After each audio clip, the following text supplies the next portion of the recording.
Pagi hari ini mari kita naikkan setiap ucapan syukur kita yang terbaik di hadapan Tuhan. Haleluya. Haleluya Yesus. Terima kasih Tuhan. Haleluya.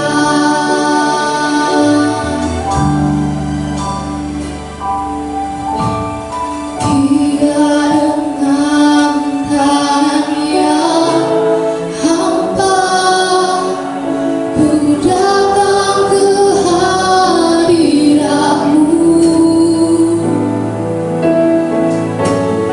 menyatakan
itu yang menjadi kerinduan kami pada saat pagi hari ini.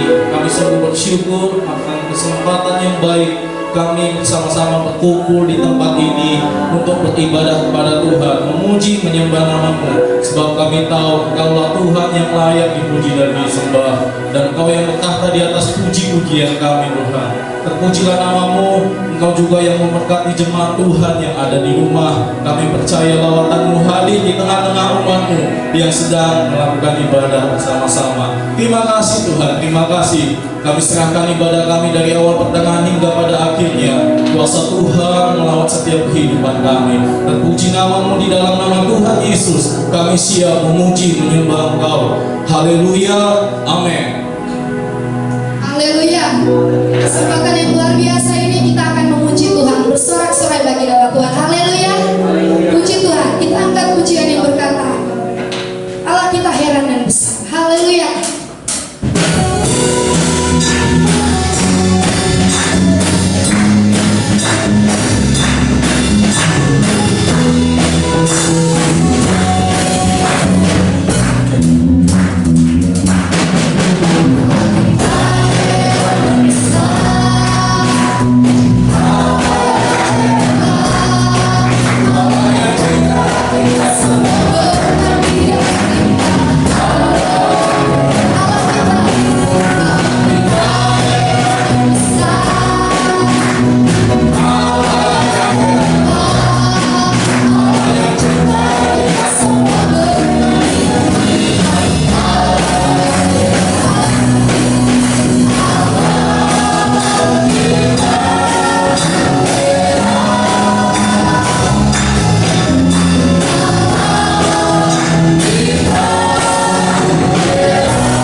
untuk kita menerima kebenaran firman Tuhan yang selalu mencari kekuatan bagi kehidupan kita. Haleluya.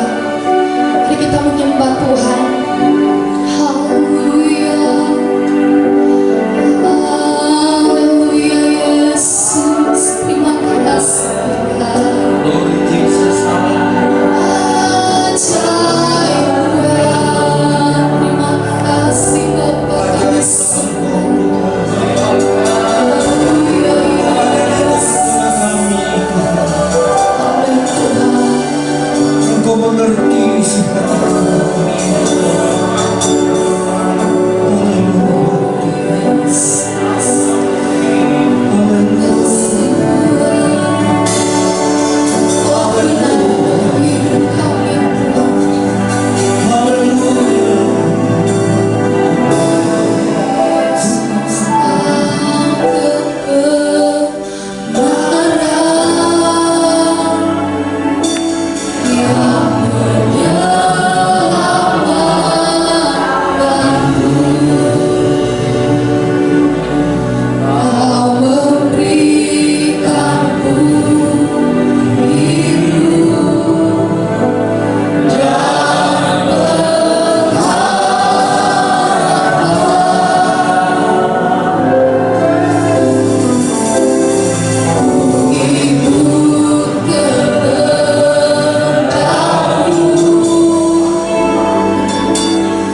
Ya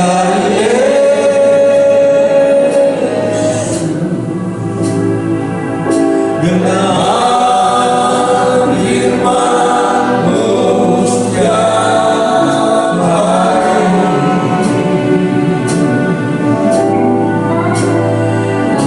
lembutkan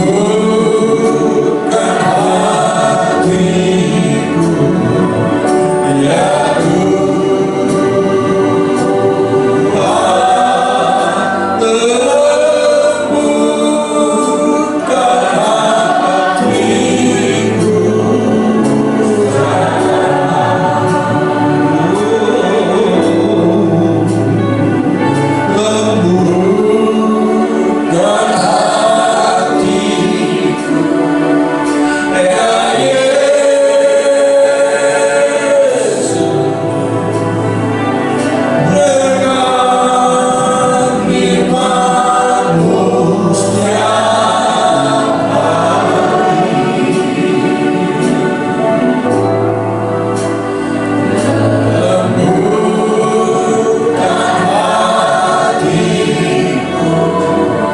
ya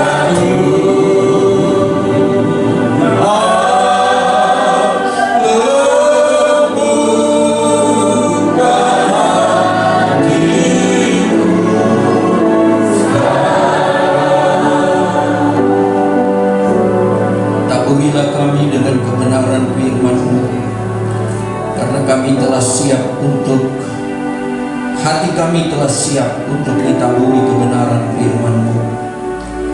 Jadikan kebenaran firman-Mu menjadi landasan dalam hidup kami. Jadikan kebenaran firman-Mu mengokohkan dan menguatkan iman percaya kami di tengah-tengah pencobaan. Jadikan firman-Mu menjadi sesuatu kemampuan dalam hidup kami, untuk kami dapat melihat bahwa Tuhan, Engkau Allah yang luar biasa bagi kami. Dan dengan kemampuan daripada firman itu sendiri akan membuat kami semakin hari semakin lebih dalam dan lebih dalam dan lebih dalam lagi dalam mengenal akan Engkau. Terima kasih Tuhan Yesus, kami siap untuk menerima kebenaran firman dalam nama Tuhan Yesus Kristus. Amin. Haleluya. Lambaikan tangan semua. Haleluya. Puji Tuhan. Kita telah memasuki bulan yang ketiga dari penyakit corona. Saya percaya kita dapat memahami dan mengerti bagaimana Tuhan menjaga dan memelihara kita. Saya sebagai gembala selalu berkata kepada Tuhan, Tuhan, terima kasih karena tidak ada satupun jemaat haleluya yang terimbas dengan penyakit corona. Haleluya. Haleluya. Kali lagi haleluya. Kita harus aminkan ini, bahwa kita percaya bahwa Tuhan memberikan perlindungan dalam hidup kita. Haleluya. Nah, sekarang kita akan belajar dari kebenaran firman yang terdapat di dalam Kisah Para Rasul pasal 13 ayatnya yang ke-22. Menghormati kebenaran firman, saya mengajak kita bangkit berdiri bersama-sama.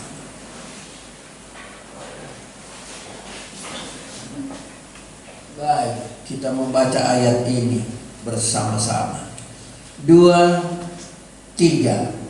Setelah Saul disingkirkan, Allah mengangkat Daud menjadi raja mereka.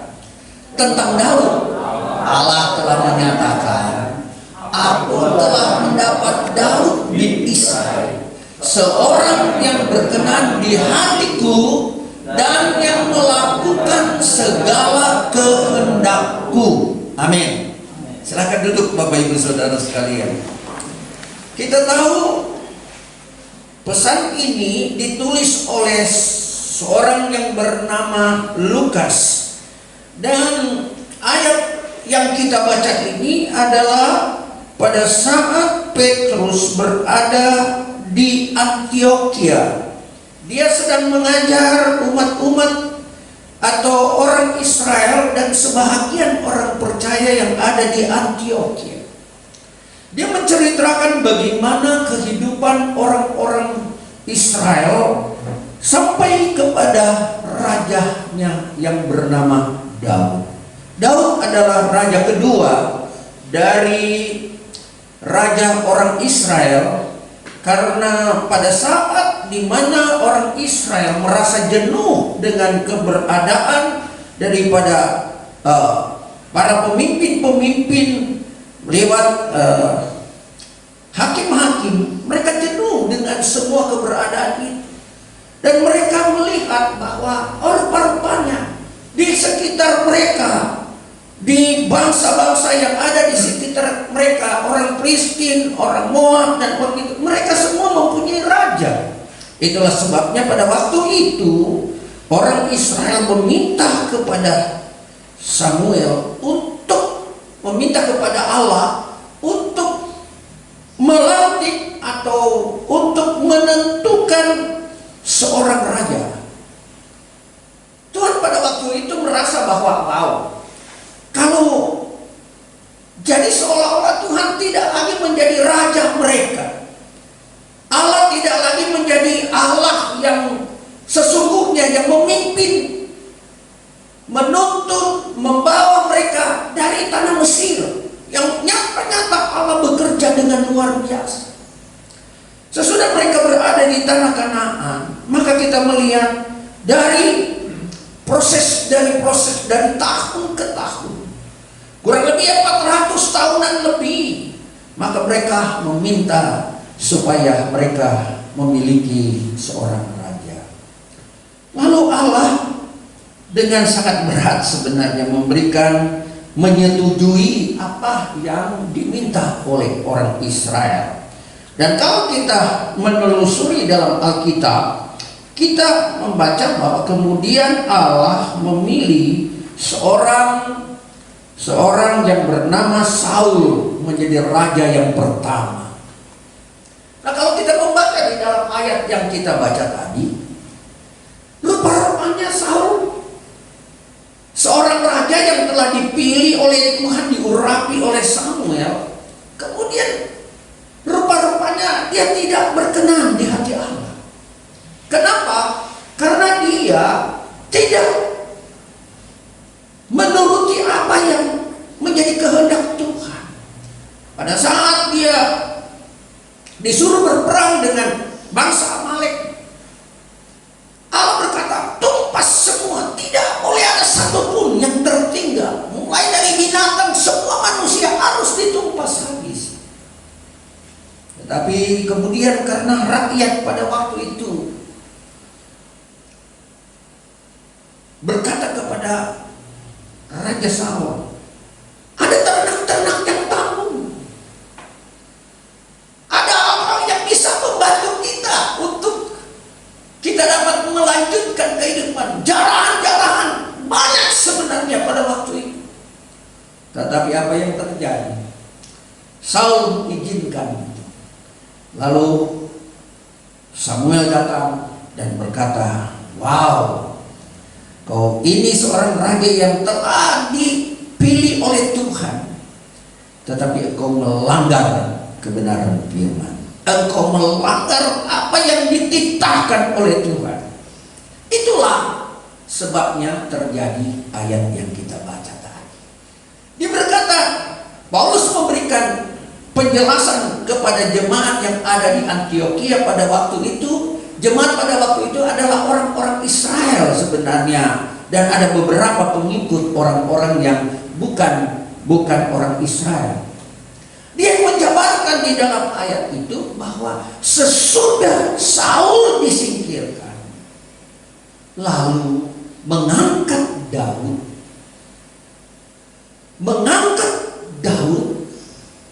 yang memiliki kriteria Allah. Coba kita baca baik-baik ayatnya. Kalau bisa lagi, saya membaca aja dari sini.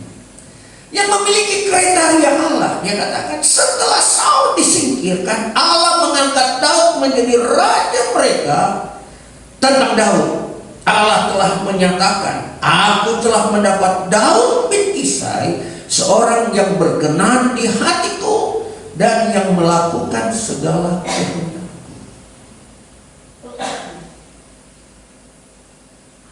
Bapak Ibu yang saya cintai, kita semua sebagai orang-orang yang telah percaya, kita telah menerima Yesus sebagai Tuhan dan Juru Selamat.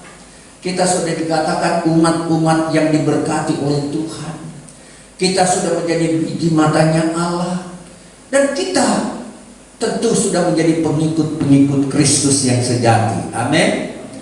Dengan demikian, maka apa yang ditulis oleh Paulus dalam ayat ini, kita perlu mempelajari rahasia apa sih yang ada di dalam diri seorang yang bernama Daud. Ada rahasia apa sehingga Allah berkata, aku telah mendapati Daud bin Isai, seorang yang berkenan di hatiku dan yang menjadi pelaku firman Allah. Wow, sesuatu yang sangat luar biasa. Dan inilah yang perlu kita cermati dan kita pelajari. Apa sih rahasianya sehingga Daud itu menjadi memiliki kehidupan, memiliki hati yang sangat berkenan kepada Tuhan, memiliki hati yang sama sebenarnya seperti Tuhan. Dalam terjemahan aslinya, dia memiliki hati yang seperti dimiliki oleh hati Tuhan. Kalau kita membaca di dalam kitab Injil dari Matius, Markus, Lukas, dan Yohanes, kita membaca juga di sana bahwa Yesus pada waktu itu memiliki sesuatu kriteria yang dia inginkan dari semua umat-umat yang percaya kepada Tuhan, agar mereka memiliki hati sebenarnya yang seperti hati yang dimiliki oleh Yesus. Dan ini sebenarnya yang perlu kita pelajari. Poin yang pertama, mengapa? Apa rahasianya sehingga Daud dipilih oleh Allah yang sesuai dengan hatinya? Kita buka Mazmur pasal 1. Poin yang pertama, coba kita baca ayat 1 sampai dengan ayat yang ketiga. Berbahagialah orang yang tidak berjalan menurut nasihat orang fasik, yang tidak berdiri di jalan orang berdosa, dan yang tidak duduk dalam kumpulan pencemooh, tetapi yang kesukaannya ialah Taurat Tuhan, dan yang merenungkan Taurat itu siang dan malam. 2 ayat saja. Ini pernyataan dari seorang yang bernama Daud. Dia memiliki satu kemampuan yang sangat luar biasa. Dan kalau kita menyelidiki baik-baik, kemampuan yang dimiliki oleh Daud adalah yang pertama yang saya katakan tadi. Dia tidak berdiri dalam jalan orang fasik. Ia tidak berdiri di jalan orang berdosa, dan dia tidak duduk dalam kumpulan pencemooh. 3 hal inilah yang membuat Daud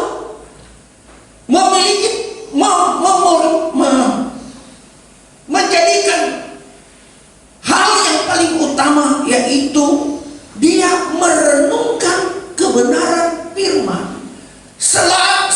Lalu dia menjauhkan segala perkara-perkara yang tidak berkenan kepada Tuhan.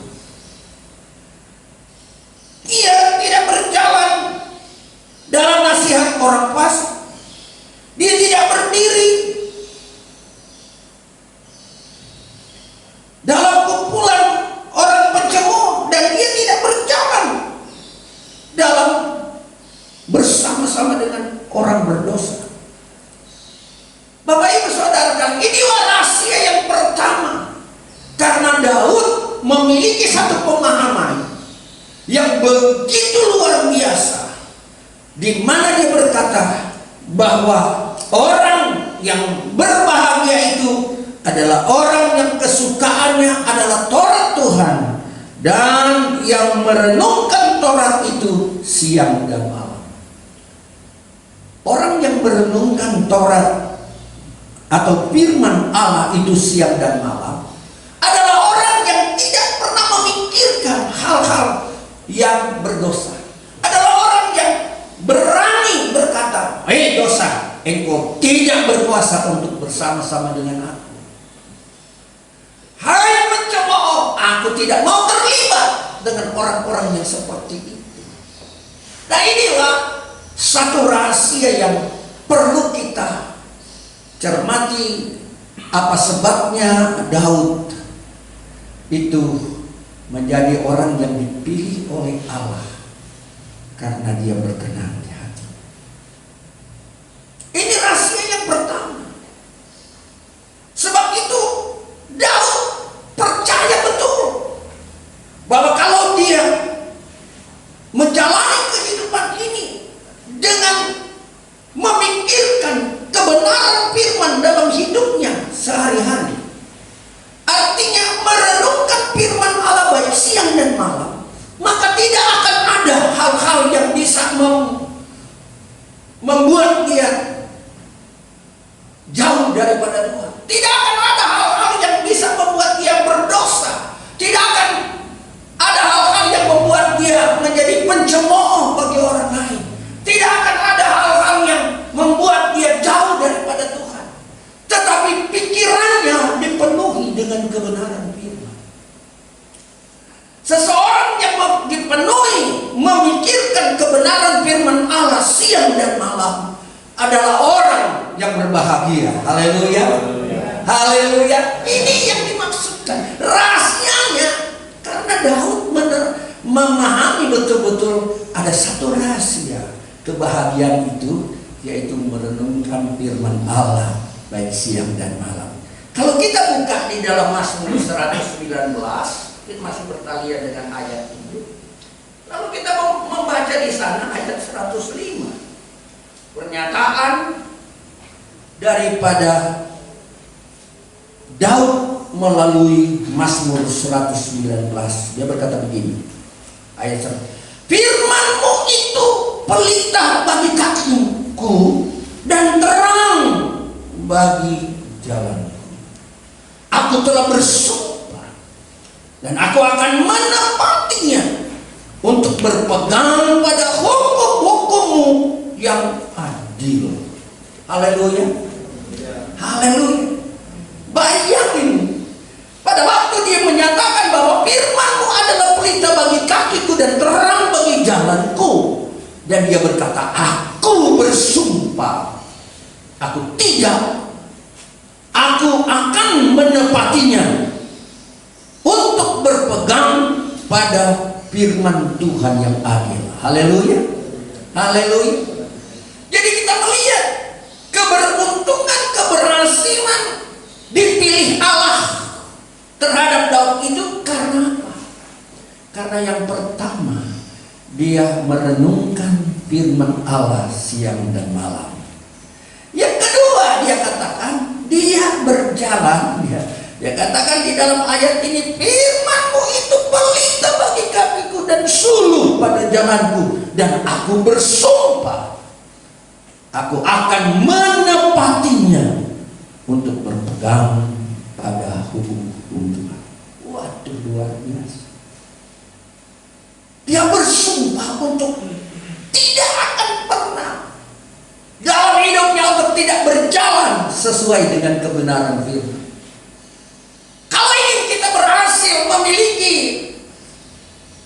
hati yang berkenan kepada Tuhan, maka ayat ini menjadi bahagian dalam hidup kita. Kita harus punya komitmen. Tuhan, sekali aku memiliki firman-Mu, sekali firman-Mu dikurenungkan baik siang dan malam, maka semua jalanku, semua apa yang kulakukan, semua berkenan kepada Tuhan karena kebenaran firman. Aku bersumpah, aku tidak akan pernah melupakan firman Tuhan. Haleluya. Ini rahasia yang pertama. Kita akan baca rahasia yang kedua. Mazmur pasal 23. Rahasia yang kedua. Tuhan adalah gembalaku, takkan kekurangan aku. Ia membaringkan aku di padang yang berumput hijau. Ia membimbing aku ke air yang tenang. Ia menyegarkan jiwaku dan menuntun aku di jalan yang benar oleh karena namanya. Sekalipun aku berjalan dalam lembah kekelaman, aku tidak takut bahaya. Sebab Engkau besertaku, gadamu dan tongkatmu, itulah yang menghibur aku. Engkau menyediakan hidangan bagiku di hadapan lawanku. Engkau mengurapi kepalaku dengan minyak. Pialaku penuh melimpah. Kebajikan dan kemurahan belaka akan mengikuti aku seumur hidupku, dan aku akan diam dalam rumah Tuhan. Kalau kita perhatikan di dalam Mazmur pasal 23, betapa luar biasanya Daud. Dia menjadikan Allah itu adalah gembalanya. Nanti kita akan pelajari mengapa dan bagaimana dia dijadikan menjadi gembala Israel. Mungkin kita akan lihat dulu, ada satu ayat yang perlu kita pelajari.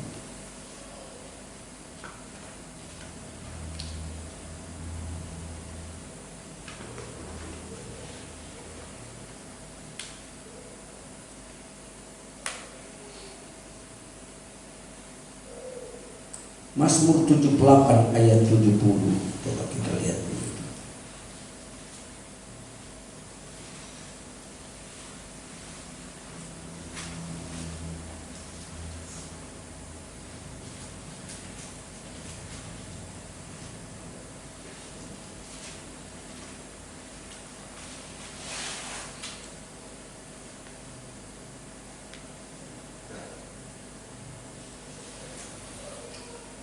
Ayat 70 dan sampai ayat yang ke-70 berbunyi begini.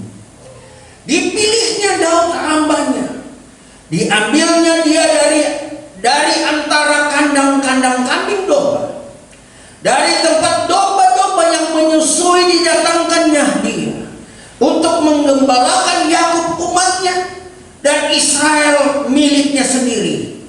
Ia menggembalakan mereka dengan ketulusan hatinya dan menuntun mereka dengan kecakapan tangannya. Wah, luar biasa. Itulah sebabnya Daud, satu rahasia yang dimiliki oleh Daud, yaitu dia kemudian menjadikan Allahnya sebagai gembala.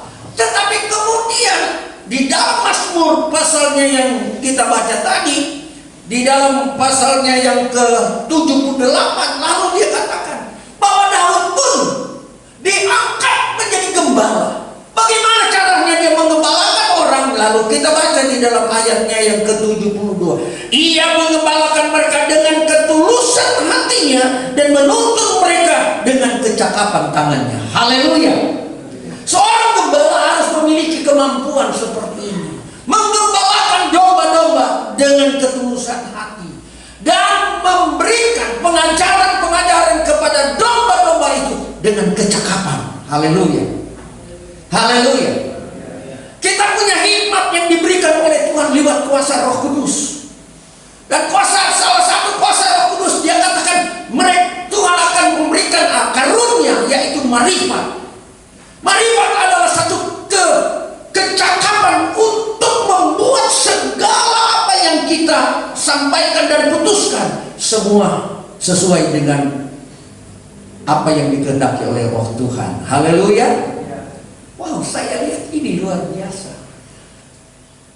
Jadi waktu Daud berkata, Tuhan adalah gembalaku, lalu dia ceritakan kereta dia bagaimana Allah menjadi gembalanya. Sehingga dia berkata, walaupun aku dalam bayang-bayang maaf sekalipun, aku tidak pernah takut karena Allah tongkat menyertai aku. Luar biasa. Ini kemampuan dari seorang yang bernama Daud.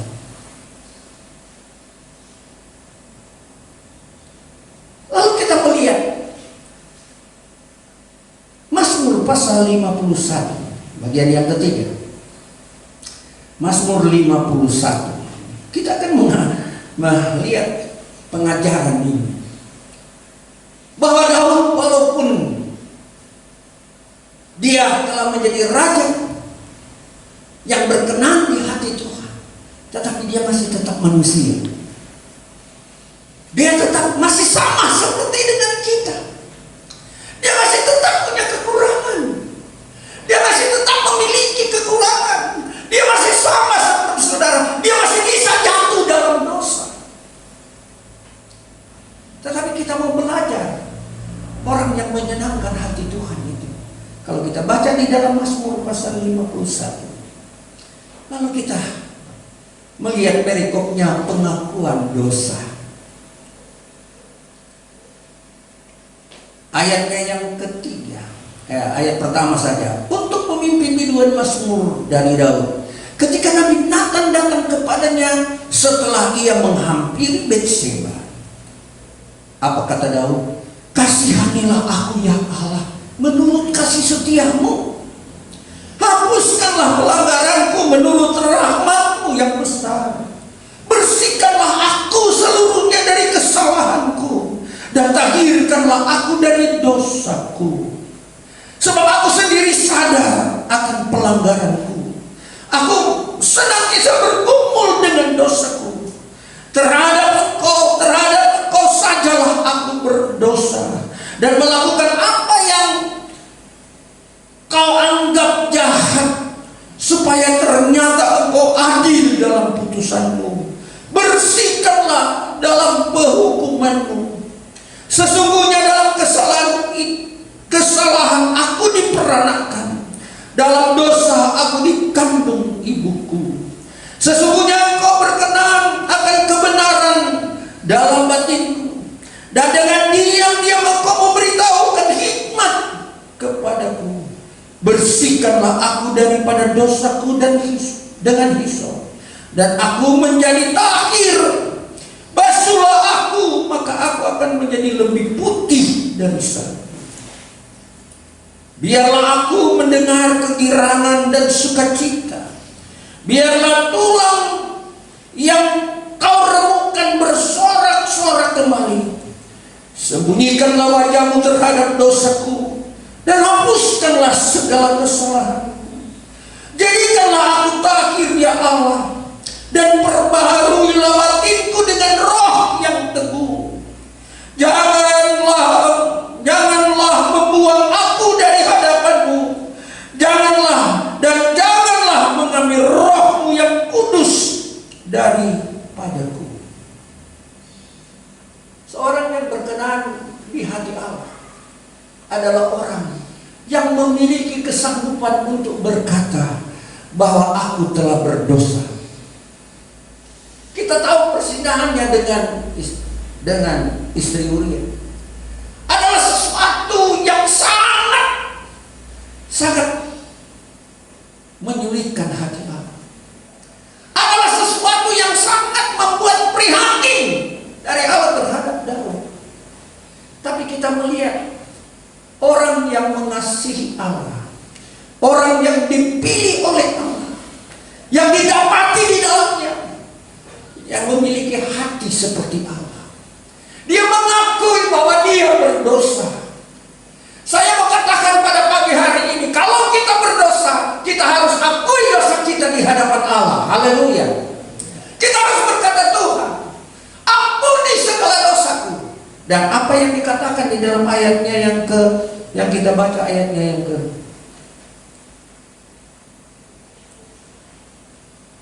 11, 12 dan ayatnya yang ke-13.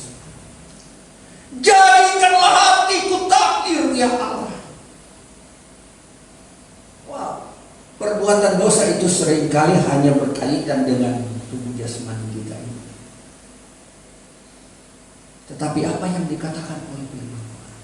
Dia minta hatinya yang ditahirkan.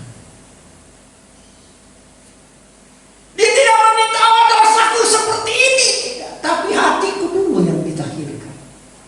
Kalau jemaat Tuhan, jemaat Allah yang mengakui bahwa hati kita yang perlu ditahirkan,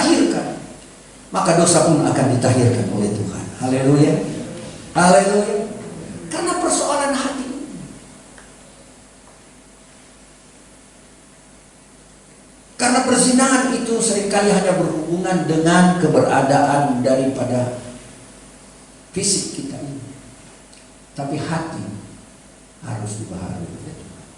Itulah sebabnya dia berkata di ayat, janganlah membuat aku dari hadapanmu, dan janganlah mengambil rohmu yang kudus daripadaku. Sesuatu hal yang sangat luar biasa. Itulah sebabnya Tuhan berkata, aku mendapati Daud yang berkenan di hatiku. Karena hati daripada Daud terpaut terus kepada Tuhan. Dari ketiga rahasia yang kita pelajari pada kesempatan, betapa hati Daud memiliki hati seperti Allah. Dia menaruh firman Allah dalam hidupnya, dalam pikirannya, dalam perenungannya, baik siang dan malam. Dia menjadikan Allahnya itu sebagai gembalanya. Dan dikatakan oleh firman, pada waktu dia menjadi gembala, dia mengembalakan umat-umatnya itu dengan adil dan dengan kecakapan. Yang ketiga, sebagai manusia tidak luput dari tidak berbuat dosa, tetapi ia memahami bahwa hatinya perlu ditahirkan. Dia berkata, jangan engkau mengambil rohmu daripadaku, ya Tuhan. Pada kesempatan di pagi hari ini kita mengulas rahasia bagaimana Daud menjadi orang yang berkenan di hati Allah. Karena yang pertama, dia merenungkan firman Allah baik siang dan malam. Yang kedua, dia menjadikan Allahnya itu menjadi gembalanya yang agung. Dan yang ketiga, dia berkata, kalau aku berdosa, ampuni dosaku, dan jangan engkau ambil rohmu daripadaku. Inilah kebenaran firman, satu rahasia yang kita pelajari pada kesempatan ini.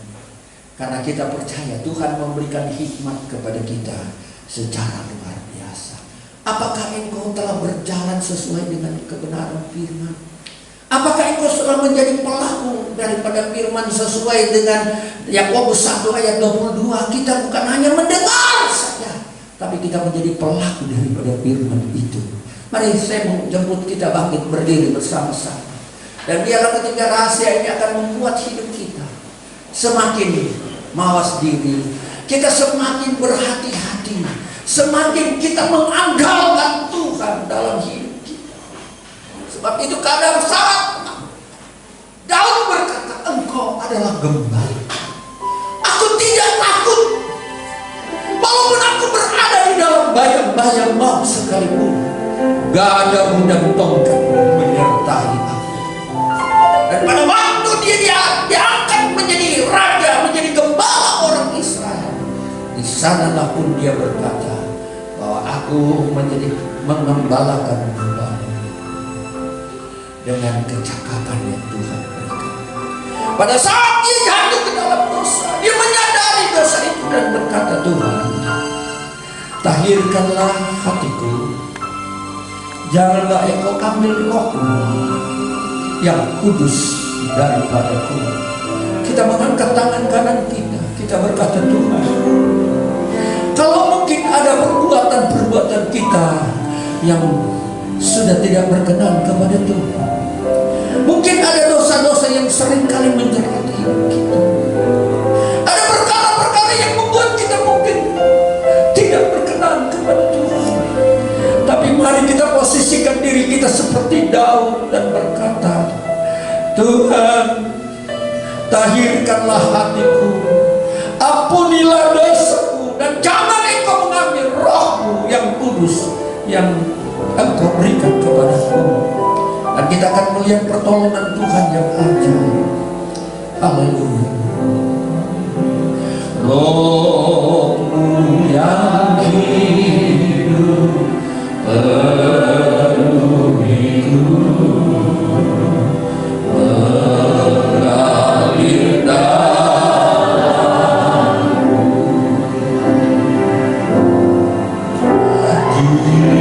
jiwaku tenang bersama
Ibu, kita semua masih manusia biasa. Ada banyak hal-hal yang mungkin kita buat yang menyakitkan Tuhan. Mungkin ada juga keberdosaan kita terhadap pelanggaran kita kepada Tuhan. Daud menyadari itu, dan kita pun menyadari bahwa dosa seringkali membuat kita tidak berbahagia. Dosa seringkali membuat kita jauh daripada Tuhan. Tapi kita mau mengambil langkah, satu rahasia yang begitu luar biasa yang kita dapat pelajari dari kehidupan Daud. Dia berkata, Tuhan, tahirkanlah hatiku, ampunilah dosaku, dan jangan Engkau ambil roh yang kudus dari hidupku. Karena kita tahu roh yang kudus itulah yang selalu menginsafkan kita dari dosa-dosa kita, yang membuat hidup kita menjadi orang-orang benar, dan kita tidak akan masuk dalam penghukuman daripada Tuhan, tapi kita memperoleh hal-hal yang luar biasa daripada Tuhan.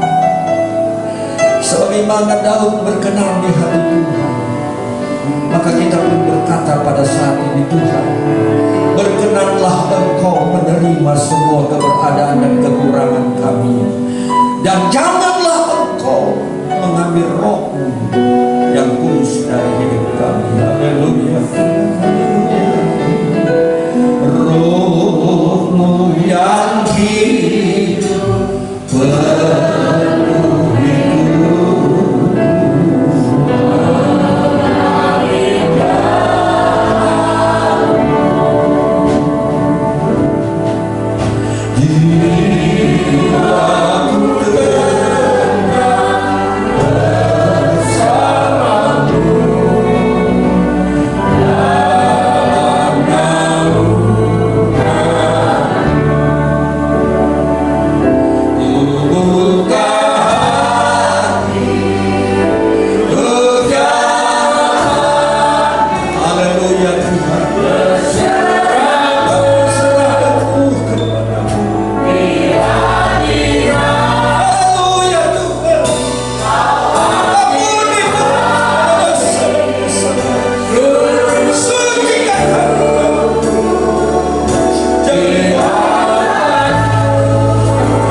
kemampuan kepada kami, supaya kami mengalami apa yang menjadi nasihat kebenaran firman-Mu, dan kami menjadi orang-orang yang menjadi pelaku dari kebenaran firman.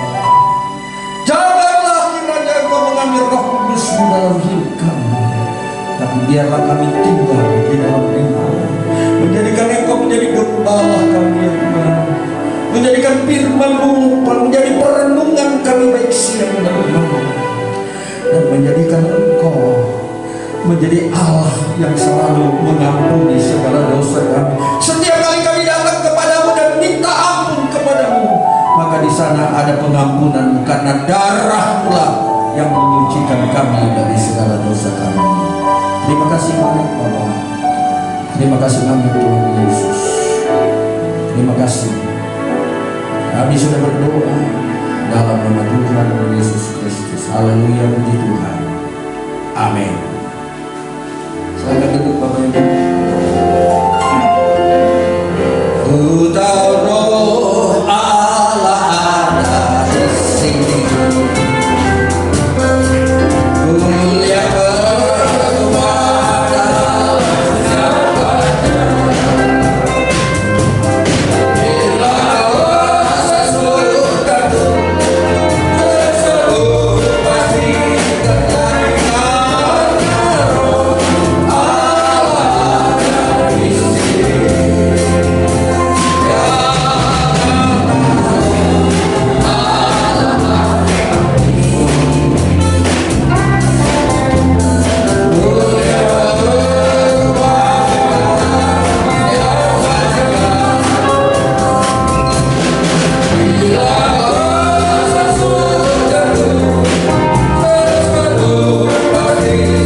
ada ibadah kenaikan, dan mulai malamnya kita tetap ada doa untuk kepenuhan Roh Kudus. Haleluya.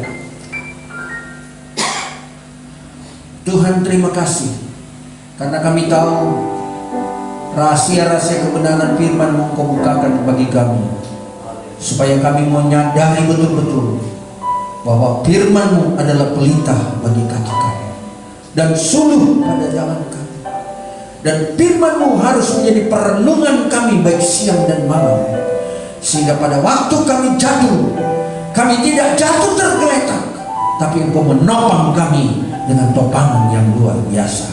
Terima kasih banyak Bapa. Terima kasih banyak Tuhan Yesus. Pada saat kami berjalan pulang sebentar ke rumah kami masing-masing, Tuhan memberkati kami, menyertai kami, menyibahkan kami dengan segala selamat. Dan hamba tetap berdoa, kalau kiranya ada penyakit-penyakit corona yang ingin merasuki kami, kami tangking dia dalam nama Tuhan Yesus Kristus. Kami percaya Tuhan membungkus kami dengan kuasa yang luar biasa itu. Terima kasih, terima kasih, terima kasih. Tuhan, kami percaya juga pada saat kami berdoa meminta urapan kuasa Roh-Mu, dan di dalam ibadah pada hari Kamis dalam memperingati kenaikan, semua dapat berjalan dengan baik. Terima kasih banyak Bapa di dalam surga. Terima kasih banyak Tuhan Yesus. Terima kasih.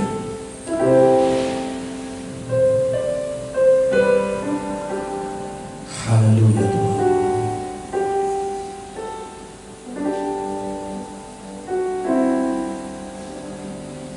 Kepadamu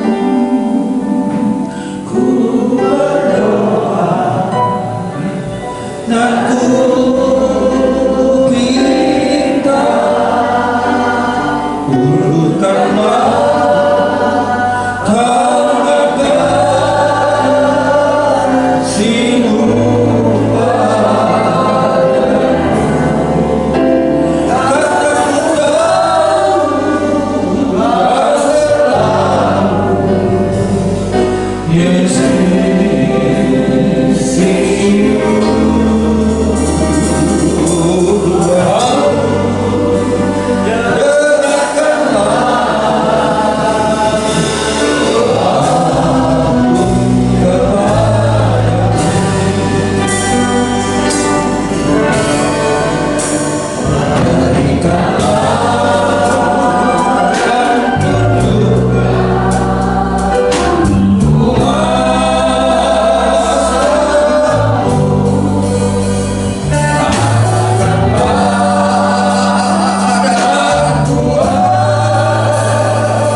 Tuhan memberkati engkau. Tuhan melindungi engkau. Tuhan menyinari engkau dengan wajah-Nya dan melimpahkan kasih karunia kepadamu. Tuhan menghadapkan wajah-Nya kepadamu dan memberi damai sejahtera kepadamu.